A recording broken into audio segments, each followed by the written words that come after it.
Hey, thanks for joining us for Wobbly Wednesday.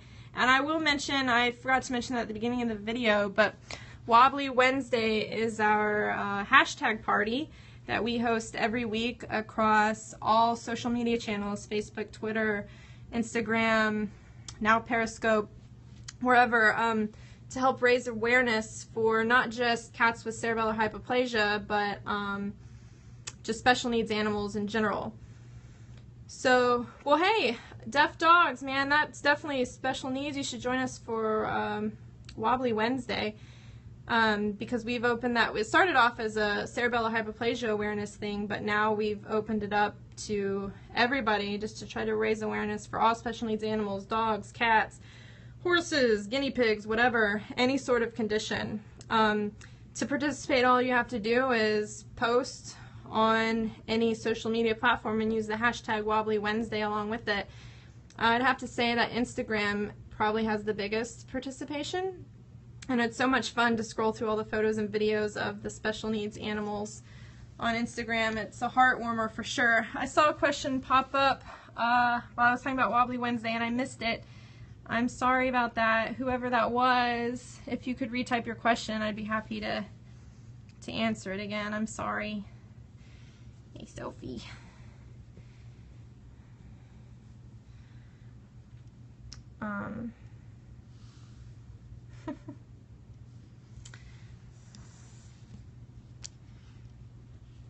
Alright, well, if we'll keep broadcasting for a couple more minutes just to give anyone else a chance to ask a question. Oh, thank you. I think so too. She's a sweetie. She's a huge snuggler too. Oh, one topic that yeah, definitely send hearts. One topic that I forgot to mention is ways that we help Sophie with her CH. Sophie's just a mild moderate case, so there's not too many things that we have to do to make life easier on her. But one of the biggest things that we do is we make our litter boxes out of big plastic storage bins that have like the high walls, because when we first adopted her, we soon learned that she couldn't keep her balance very well when using the bathroom, so she would fall over and make all kinds of big messes. She used to get baths daily. So her foster mom suggested using the storage bins with the high sides, and so Sophie can get in the corner of those and lean against the walls when she's going to the bathroom. So it's very rare that she makes any sort of mess in the litter box now, thanks to that genius idea. So that's one thing that we do to help her. We also, we don't clip her nails too short. I'd have to say declawing is a bad idea no matter what kind of cat you have, but it's especially detrimental to a cat with a condition like cerebellar hypoplasia. Sophie relies on her claws so much just for walking or climbing up on the couch or anything like that. So we clip all of our cat's nails, but we try not to clip Sophie's too short because we know that she needs them a lot more than the others. But again, I will stress that I do not recommend declawing any cat ever, but especially not any that have a disability. How many cats do I live with? I have 5. So I've got Sophie and then 4 others, 2 boys and 2 other girls, and one of them is FIV positive.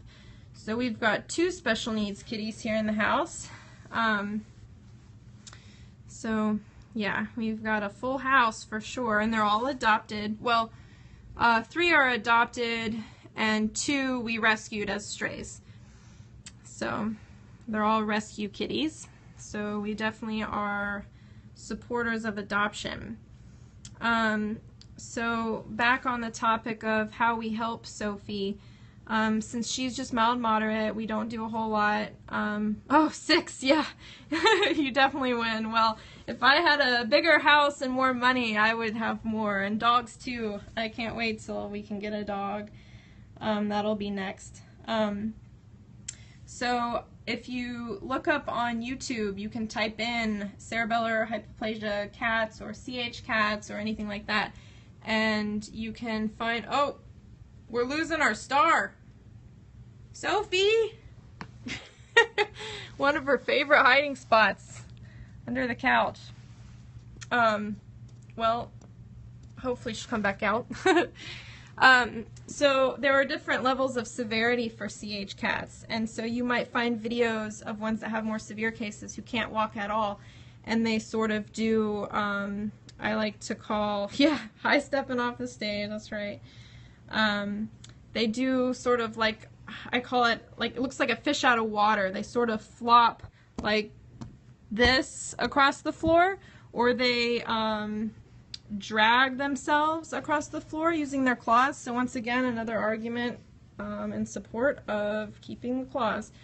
So yeah, there are lots of different things you can do to help them. The ones that are more severe and can't walk, their litter boxes I've seen online, they use just like flat trays and put litter in them because they can't walk or step over any sort of lip in a litter box. That's just like a flat thing on the ground. Yeah. Alright, well, I'll keep the broadcast going for, is there a diagnostic test? Okay, so that's a really good question. It's mostly based on clinical signs because the symptoms are, they're pretty, you know, it's got, cerebellar hypoplasia has obvious signs and symptoms, but there are some other disorders that look similar that are degenerative, and so it's important that you figure out which one it is that your pet has, so that way you can know if there are things you need to be doing to help them or not. So, but mostly a vet can tell just by looking, but there are things like scans, brain scans, and things like that that they can do to confirm, but those are really expensive and they're not done very often. Most of the time it's just, hey, I have a wobbly cat and what do you think it is? And so I think they can rule things out by knowing that the cat doesn't have any sort of other symptoms that might mean it was a different disease other than cerebellar hypoplasia. Someone asked how old Sophie is. Sophie is 3. She is 3. She will be, she just turned 3 in March, or in May, sorry, May. Is there a nerve issue or brain signal issue that causes the walk?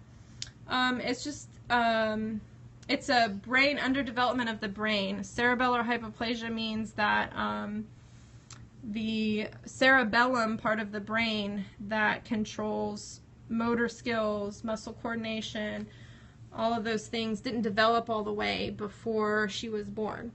So she just has a wobbly walk because she doesn't have very good motor skills. So it's not, I guess it's brain underdevelopment. I saw a question, how old is the, oh, well, thanks Dog and his boy for coming by. I really appreciate it.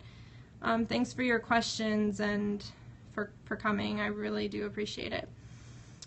Someone asked who the oldest CH, or how old is the oldest CH cat? And that's a good question. I don't know. I haven't heard anything about that, but I can say that CH does not affect lifespan of a cat.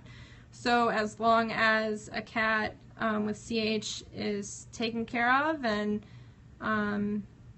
you know, given the proper care like any cat, then they can live a long and healthy life just like any other cat. Their life is not shortened at all by having CH. Alright, well, we'll keep it going. If anyone has any questions, then just type them in. Sophie says hi. Oh! If we don't get any questions or anything in the next minute or so, we're going to sign off. But for anyone that's been watching and asking questions and everything, we really appreciate you being here. Raising awareness is one of our biggest passions with our blog. Oh, are any of her litter mates also CH? I don't know any of Sophie's litter mates. When I adopted her, she was 8 months old, and she was the only one for adoption that was from her litter. I don't have any other information about the other cats in her litter. But it's likely that a lot of the other cats in her litter didn't have CH, because just because one cat in the litter has it doesn't mean any of the others do. And cats within the same litter can have different severities of CH as well. And yeah, she might have been the only baby. I wish I knew more about her litter, but I don't. Oh, Sophie's getting sleepy. If you notice, oh, thanks for coming, Jean. Really appreciate it. Sophie says bye. Thanks for your questions and everything. If you notice, Sophie, as she starts to drift off, you might see her, oh, you have one, or your brother has a very mild case. Oh, Rebecca! Hey! I didn't know that was you. That's so cool.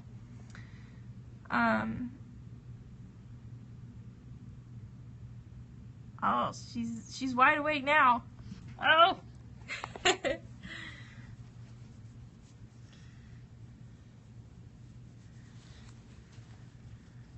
All right. Well, Sophie says hi, Rebecca. For anyone that was watching earlier, we talked about Sophie's foster mom and how we still keep in contact with her. And Rebecca, Crazy Cat Lady here, is Sophie's foster mom.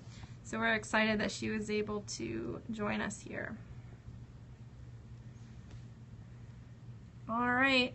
Well, if nobody has any other questions, I think we're going to sign off. It's about dinner time, right, Sophie? Yeah? Oh, the purr. She has the loudest purr. She's so sweet. Thank you. Thanks for watching. All right, everybody. We're going to sign off, but thanks for joining us for Wobbly Wednesday, and we hope that you'll tune in every week for Wobbly Wednesday. Watch out for it on Facebook, Twitter, and Instagram, and you can also find us at kittycatchronicles.com. That's our blog. All right, well, have a good night, everybody.